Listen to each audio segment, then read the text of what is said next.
Nos hemos puesto en contacto con el historiador Juan Gracia, el cual es un gran conocedor de la historia de la pesca en Euskal Herria. Muy buenas noches, señor Gracia. Hola, buenas noches. Son varios los mitos que se han creado en torno a la mar y los vascos. Enseguida pasaremos a analizar algunos de ellos. Pero a modo de introducción, dígame, ¿existen mitos que no responden a la realidad? ¿Es esto cierto? Sí, hay muchos mitos que no responden a la realidad. Mitos como, por ejemplo, que se encuentran además en libros escolares, como que los pescadores vascos descubrieron América, antes que llegara Colón, que responde realmente a un error profundo. En torno a mitos, el mito de que los pescadores vascos lograron en los siglos XVI y XVII, lograron pues ser los mejores pescadores del mundo porque eran ellos los mejores pescadores, cuando son razones puramente objetivas. Y así se podría seguir con mitos que ha generado una especie de novelística casi, porque no sé siquiera historiografía, sobre un mundo que es lejano, del que hay poco documentación, que no se conserva muy bien. Entonces, como vemos, pues hay un montón de mitos y bueno, existen mitos sobre varios temas, pero sobre la mar y los vascos, pues eso parece que hay bastantes, ¿no? Como mucha cantidad. Sí, hay una gran cantidad, lo cual deriva muchas veces de que no se han dedicado a estudiar el tema de la historia marítima del País Vasco, pues historiadores profesionales, sino que se han dedicado a ello historiadores eruditos o gente aficionada al tema, pero que no se ha dedicado pues con un gran intenso esfuerzo, sino que lo ha hecho de una forma realmente autodidacta y sin grandes conocimientos. Yo creo que ahí estaría uno de los grandes mitos. Por ejemplo, el mito de que los pescadores vascos llegaron a Islandia ya en el siglo XIV consistió en que un señor, simplemente al siglo XIX, leyó mal, y donde ponía siglo XVII, pues el siglo XIV. Quiero decir, que en base a eso, pues se llegó a decir que los vascos ya conocían Islandia en el siglo XIV, que poco antes de que Colón ya estuviera en América, los vascos lo habían descubierto, cuando en realidad los vascos lo habían descubierto, pues porque se lo habían contado los pescadores bretones, lo habían contado los pescadores portugueses, y también porque a veces se ha confiado en declaraciones legendarias. Quiero decir, a un marinero de guipuzcoano del siglo XVI que se le ocurrió decir que los antepasados habían descubierto toda América, y a partir de ahí pues se creó esa leyenda, y son realmente cuestiones que se transmiten de un libro a otro sin que sea muy crítico. Por ejemplo, que en el siglo XVI la pesca vasca en Zananova y en Labrador, en la zona del Atlántico norte europeo, pues implicaba tanto comercio como el comercio con América, con España. Bueno, es una batalla absoluta, pero se puede leer en libros publicados todavía hace 5 o 10 años, y simplemente porque no había un esfuerzo de investigación muy claro. Y usted, decíamos que ha realizado investigaciones sobre la historia de la pesca en Euskal Herria. ¿Hasta qué época se ha remontado y a qué época corresponden los documentos más antiguos de los que ha dispuesto? Los documentos más antiguos son relativamente tardíos.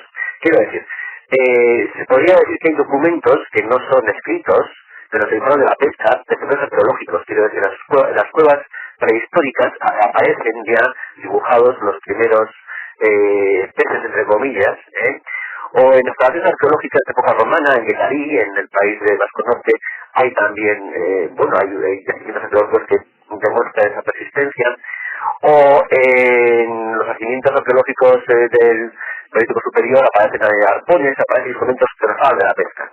Esos serían los primeros documentos de los escritos, evidentemente. Los primeros escritos remontarían al siglo X, XI, XII, XIII, y son documentos que no se refieren a la pesca en sí mismo, sino que se refieren, por ejemplo, es la tal carta de fundación de una villa, y al crearse esa villa se hace referencia a cómo se pescan ballenas, a cómo se establece que tiene que entregar al rey de Castilla tanta cantidad de pesca por lo que pesan, etc. O sea, no es directamente, sino en torno repito, a la fundación de pueblos y más que de pueblos de villas del País Vasco. Bueno, pues si le parece, comenzamos con uno de los mitos, la pesca de la ballena. Muchas veces hemos oído decir que los vascos han sido los mejores pescadores de ballenas. ¿Está usted de acuerdo con esto? ¿Fueron los vascos los mejores de la pesca de la ballena? No es que fueran los mejores como ustedes, sino que, primero a la gente, el vincular al país con la pesca de la ballena le resulta absolutamente ajeno en principio. Lo que sucedía es que hasta el siglo XVI-XVII eran frecuentes las migraciones de la ballena, de un determinado tipo de ballena, la que se llama Balaena vizcayensis, ballena de Vizcaya, por el Golfo de Vizcaya, una ballena que migraba en invierno desde las latitudes atlánticas muy norteñas, realmente complicadas, que hacía mucho frío, migraba hacia el sur, o sea, hacia el Cantábrico, en invierno. Huyendo nada más que el frío. Esto suponía la llegada a las costas una cantidad importante de pez, porque es un cetáceo, de los animales, y lo que suponía es que cada año se pescaban unas cuantas ballenas en cada puerto del País Vasco, lo cual realmente nos introduce un panorama que no tiene nada que ver con lo que constata actualmente, que vamos, es realmente rarísimo que pueda parecer a un extraño. Sí, pero entonces la ballena era una gran industria porque la ballena permitía tener una gran cantidad de carne. ¿Esto más o menos, perdone, en qué siglo? Pues por lo menos las primeras noticias son de los siglos XII y hasta el XVII, XVIII todavía hay noticias. Pero realmente la extinción ya aparece en el siglo XVI. Quiero decir, ya para el siglo XVI se cuenta cómo las ballenas han desaparecido del País Vasco de forma constante y cómo los Países Vascos han emigrado a zonas de Galicia, a zonas de Asturias, donde todavía seguían afluyendo. Y por tanto es un panorama muy distinto al actual, pero todavía en los documentos de pescadores de los siglos XVII y XVIII se habla de que se tengan bien puestos los arpones por si aparezca una ballena, solamente por un hecho fundamental, que es que esto de la cantidad de carne daba además algo que era muy escaso del País Vasco, que era el aceite de ballena, de ballena, permitía además utilizar la ballena en gran cantidad de productos, y sobre ellos se generaba un comercio muy importante, desde el siglo XVI al siglo XVIII por lo menos. O sea que se aprovechaba pues todo, ¿no? Sí, se aprovechaba toda la ballena, pero aparte de eso, tradicionalmente se dice que por las ballenas que los vascos llevaban al Labrador y a Terranova. Y a partir de que, no es cierto, en realidad buscando bacalao, algo tan sencillo como el bacalao, que es un alimento importante en la época, pero a partir de esas campañas a Labrador o a Terranova se creó un comercio muy importante. Lo sí que es cierto es que fue un comercio en que todos los años 3.000 pescadores vascos podían ir hacia Terranova. Allí realmente no hay muchos vestigios, salvo algún topónimo, salvo las tejas, las excavaciones, sabes muchas tejas que dejaban los pescadores vascos allí en su momento, cabañas, pero realmente llegaron a suponer un comercio muy importante. Pues como te decía, porque en aquella época una gran parte de días del año eran días en que no se podía comer carne. Y por tanto había que comer pescado. El único pescado que se podía comer en el interior, ya por ejemplo en la península o en el interior de zonas continentales, era el bacalao, porque el resto de los pescados no era fácilmente transformados a la zona. Y eso es lo que hizo que fue un comercio muy abundante, un comercio realmente muy importante. Por lo tanto, se puede decir que los vascos no fueron a Terranova a pescar ballenas sino bacalao. No fueron a pescar bacalao, que en aquel momento experimentaron una gran demanda, y fueron a pescar bacalao después de que lo hicieran los pescadores bretones y los pescadores portugueses. Realmente, y luego, a partir de entonces, años 30 del siglo XVI, 1530, 1540 por ahí, se produjeron unas expediciones a Terranova.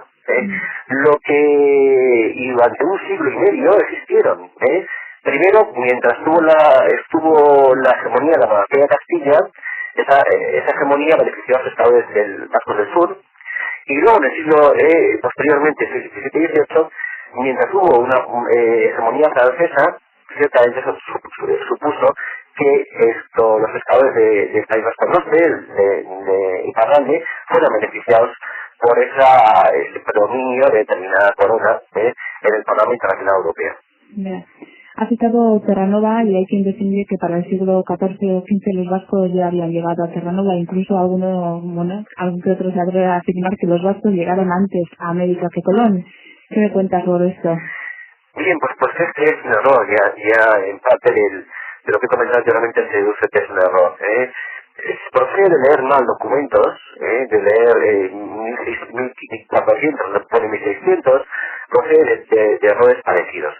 Pero lo importante yo creo que no es eso, lo importante es saber o conocer cómo los vascos llegaron a ser una de las potencias navales más importantes pues de la época. Y no lo fueron por casualidad, lo fueron porque de alguna forma se habían experimentado mucho en el comercio entre Castilla y el norte de Europa, durante la Edad Media, habían construido, eran buenos constructores de barcos. Por otra parte, aquí en el País Vasco existían buenas ferrerías, buenas talleres de hierro, existía abundancia de madera, y luego realmente hubo unas medidas favorables de la corona española, particularmente a los reyes católicos, unas medidas favorables para construir barcos, no porque quisieran los monarcas españoles que así hubiera muchos barcos pescadores, sino sencillamente porque favorecían construir barcos muy grandes, como sea en la Tarónoma, para que en un momento determinado de guerra naval pudieran encontrarlos y realmente proceder a tomarlos como barcos de guerra para luchar contra Inglaterra, contra Francia, contra otro determinado país. Entonces, por tanto, también hay una cuestión muy importante, que es que en el siglo XV y XVI se puso realmente a un gran nivel el comercio de Burgos, lo cual influye en el país de la siguiente manera. Influye en que los viajes a Terranova solo fueron posibles gracias a que había un seguro marítimo que lo respaldaba. Si no, enviar un barco a Terranova era costosísimo, no por nada, sino porque podía de alguna forma naufragar, podía ser abordado por un barco pirata, un barco corsario. Era un viaje muy peligroso y solamente podía ser rentable si hubiera un seguro que lo respaldara. Ese seguro, el mejor seguro marítimo de todo el siglo XVI, aparece en Burgos. Entonces los mercaderes de Burgos llegaron a contactos con los mercaderes de Bilbao, Sebastián, y pudieron realizar esas alianzas que permitió esa gran aventura de Terranova, que llevó, repito, cada año pues una gran cantidad de pescadores vascos a Terranova en unas calaveras inmensas, y a partir de esas calaveras inmensas se llevaban varias pequeñas chalupas, desde las que ya allí en Terranova se cazaba, porque no se pescan, no son peces, se cazaba a los ballenas. Por lo tanto, que eso de que llegaron los vascos antes que Colón, nada de nada. No, en todo caso los vikingos serían los que primero hubieran llegado, los primeros que hubieran llegado a Terranova. También se suele decir en algún libro, vamos, hace poco tiempo he leído, como que Colón se enteraría por pescadores vascos de dónde estaba Terranova. Realmente es imposible, porque los nuevos documentos que hablan de expediciones vascas a Terranova son de 1520 y tantos, 30 y tantos, mucho después de Colón. Eso es. Y decías que solían ser muchos los pescadores que se acercaban hasta Terranova, ¿como cuántos? ¿Como cuántos? No es sencillo saberlo, pero sí se dice en algunos documentos más o menos que un tercio de los pescadores vascos dejaban de estar aquí. Quiero decir que un tercio de los pescadores vascos, a partir de la primavera, que es cuando llegan las expediciones, salían de primavera en grandes barcos, repito, hasta un tercio de los pescadores de los puertos vascos, desde Bilbao hasta Endaya, de toda la costa sur, sería un tercio de los pescadores vascos los que irían a esa aventura que, repito, comenzaba en primavera el viaje. Era un viaje costoso y largo, se producía durante el verano, que es donde había entonces realmente una gran población de ballenas en el Atlántico Norte, y luego se intentaban apurar hasta el otoño para volver aquí en otoño y realmente con 3 o 4 ballenas se hubieran cazado, ya la expedición era rentable. Varias veces también hemos oído que los vascos han sido los mejores en la pesca. ¿Es así o los vascos se han imitado a otros pueblos? Hay de una cosa y otra. Quiero decir, hay de un lado, es evidente que los vascos han sido en alguna época los mejores expertos en cazar ballenas, y que en el siglo XVI pues se puede observar como algún rey inglés y algún estatuto holandés hacía trabajo pescadores vascos porque eran los mejores y pretendía traer a poneros vascos, etcétera. Pero por otro lado los vascos han sido imitadores de una gran cantidad de técnicas. Quiero decir, los vascos ya hemos dicho que si llegaban a América fue por imitar a los bretones, ni más ni menos que por eso. Después toda la industria de salazón, cuando en el siglo XVIII aparece la aventura de Terranova y aparece la gran pesca transatlántica, pues toda la el nacimiento de industria de salazón, de sardinas, etcétera, aparece copiando también a los bretones. Primero aparecerá en Iparralde y posteriormente en el día del siglo XIX aparecerá en el País Vasco Sur. Lo mismo sucede realmente con la aparición del vapor, copian a los pescadores bretones también.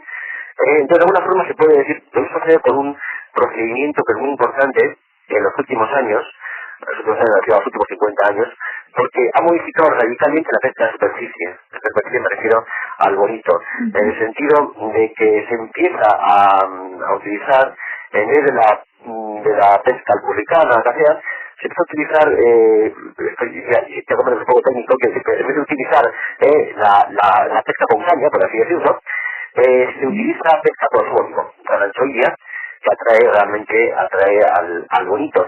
Y esto es lo que va a hacer que en los últimos 50 años pues nuestros caladeros de bonito, etcétera, estén decayendo de una forma realmente alarmante. Y repito, pero esto es también imitación a los pescadores bretones. Ha habido una serie de imitaciones, ha habido una serie de factores de imitación de otras culturas pesqueras. ¿Algún otro que se deba destacar? ¿Alguna otra constante? No creo que merezca la pena, no por nada, sino porque sería muy técnico y sería realmente, no sería algo divulgativo. Eso es. Bueno, pues también le quiero preguntar sobre la situación actual que vive a finales del siglo XX la pesca vasca. ¿Cuál es la situación que vive? La situación es una situación de recesión profunda, pero de alguna forma y causada por un fenómeno que es realmente alarmante, que es la sobrepesca. Quiero decir que se pesca mucho más de lo que deberíamos pescar, ¿no? La solución que sería para ello, no lo sé, pero hay una situación, un fenómeno muy claro. Los únicos años en que hubo una pesca abundante, de sardinas, de anchoas, etcétera, fueron los años posteriores a la Guerra Civil Española y a la Segunda Guerra Mundial. Cuando durante unos años se había dejado de pescar y entonces volvió otra vez a florecer la fauna piscícola. A partir de los años 60 hubo una carrera realmente enloquecida por armar barcos mucho mejores, mucho mayores, con más elementos técnicos. Y claro, realmente nos encontramos con que el País Vasco tiene tanta flota como lo pueden tener algunos países de la Unión Europea, lo cual es una barbaridad. Es decir, que nuestra flota está sobredimensionada. Esto pudo ser, hasta cierto momento, pudo ser solventado hasta los años 70, yendo a otras áreas pesqueras mientras el mar era libre. Pero a partir de que se decidió que las millas de cada país, las millas del área territorial de cada país, eso supuso realmente una quiebra profunda de los pescadores vascos, del mundo pesquero vasco. Supuso también que hubo un envejecimiento muy considerable de las embarcaciones. Supuso que la gente joven cada vez se dedicaba menos a la pesca porque veía en ella pues un sector en declive y sin gran futuro, y eso es lo que a partir de los años 70, 80 está marcando la evolución de la pesca vasca. Se pensó en un momento determinado que podía ser una salvación el ingreso en la Unión Europea, en la Comunidad Europea, pero realmente la Comunidad Europea también ha marcado unos límites conservacionistas, porque realmente lo que no tiene sentido, no sea a nivel solamente del país, sino a nivel mundial, es intentar una pesca realmente extremada, que se pautee los caladeros, tal como se está practicando actualmente, no solamente en el País Vasco, sino en muchas zonas del mundo. Y ya brevemente, ¿cómo observa el futuro de la pesca vasca? Pues la pesca vasca se encuentra ante un futuro muy problemático. Realmente no depende de nosotros mismos, quiero decir, depende muchas veces de lo que se diga en Bruselas y no de lo que nosotros podamos argumentar. Y este futuro habría de contemplarlo siguiendo la historia con esperanza. Quiero decir, el País Vasco ha estado en otros siglos, en otras circunstancias, ha estado en momentos muy duros en cuanto al sector pesquero y siempre lo ha superado. Yo creo que ciertamente de otra forma, no de la forma intensiva en que actualmente se ha practicado la pesca en el siglo XX de una forma absolutamente brutal y absolutamente sin proporción, pero probablemente de alguna forma se podrá llegar a una solución distinta a la que actualmente tenemos y que pueda permitir esa tradición secular que tiene los pescadores vascos. Pues nada más, despedimos ya al historiador Juan Gracia, pero antes le damos las gracias por atender a nuestra llamada. Agur eta beste bakarte. Vale, gracias.